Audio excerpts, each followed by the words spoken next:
In March, the name of the game is simple: survive and advance. And tomorrow, right here in the Amway Center, ETSU has a chance to do something it hasn't done in 25 years. Kingsport native Matt Mornings will be making his first career Truck Series start at Bristol on Saturday, and he tells me he wants nothing more than to lift this trophy above his head in victory lane. As far as attendance goes, the Cardinals are hitting a home run. And even though Ricky's WWE career is over, he says he's not ready to kick out just yet.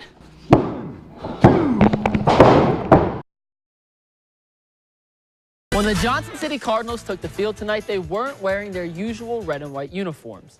Instead, the Redbirds were decked out in Tennessee orange in honor of the late Pat Summitt. This season will mark the start of a new era for the UNACA football program, with head coach O'Brien Bennett taking over the reins of a team that went just 1-9 a year ago. If each team's performance today is any indication of how well they've behaved this year, well, the Tennessee Titans are definitely on Santa's naughty list. Josh Dobbs will go down as one of the greatest quarterbacks in Tennessee history. Except now, number 11 is a member of the Pittsburgh Steelers. We're still not sure who his replacement will be. There are only about 350 students at UNACA High School, and football is a numbers game.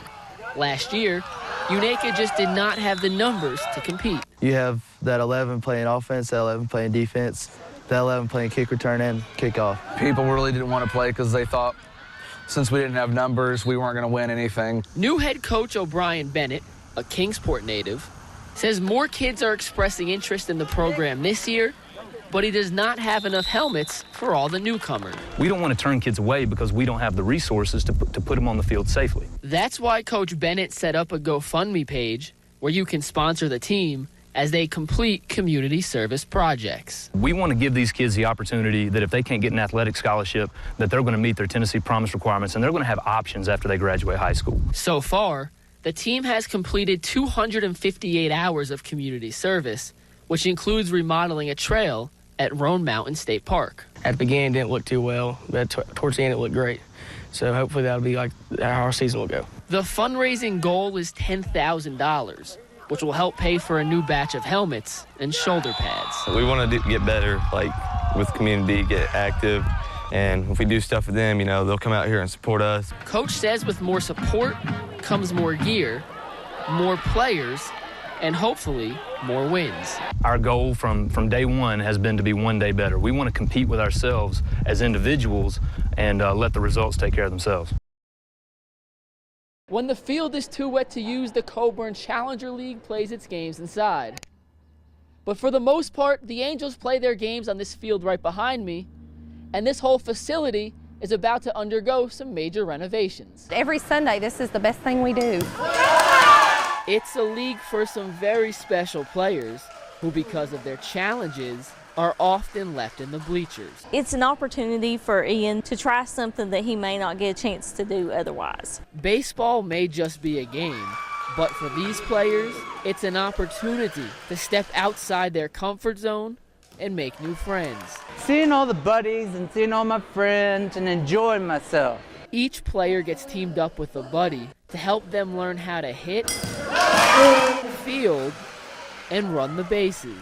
We really like playing because we actually get to play. And being a buddy is often the most rewarding position. The community thinks that the blessing is for the kids, but it's not.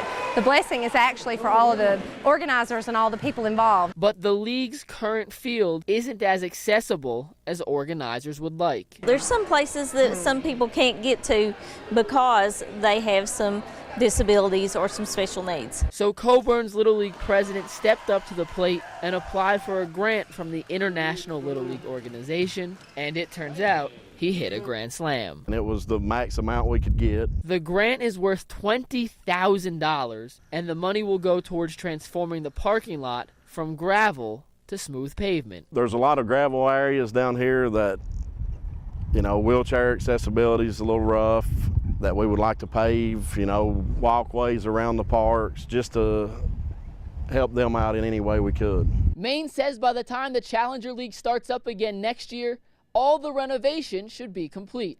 Getting the facts right in Coburn, Virginia, Mike Lucas, News 5 WCYB.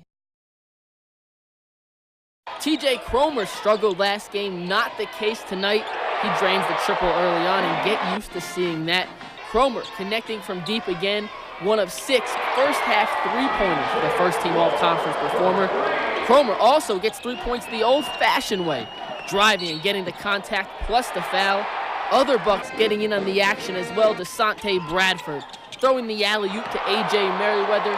Bucks led by 13 points at the half and would extend that lead to as many as 20. Second half action now, more threes from Cromer, his 9th triple of the game. That ties a Southern Conference tournament record. The Bucks roll past Sanford and will face UNCG in the Southern Conference Championship. Staying in Carter County, Hampton hosting Gatlinburg-Pittman on opening night.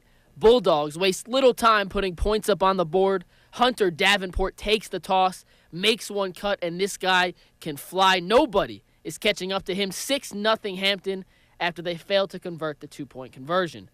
Next Bulldogs possession, Adam McClain punches it in from 1 yard out. Hampton goes up 2 scores early, but on the ensuing kickoff, Gatlinburg-Pittman strikes back.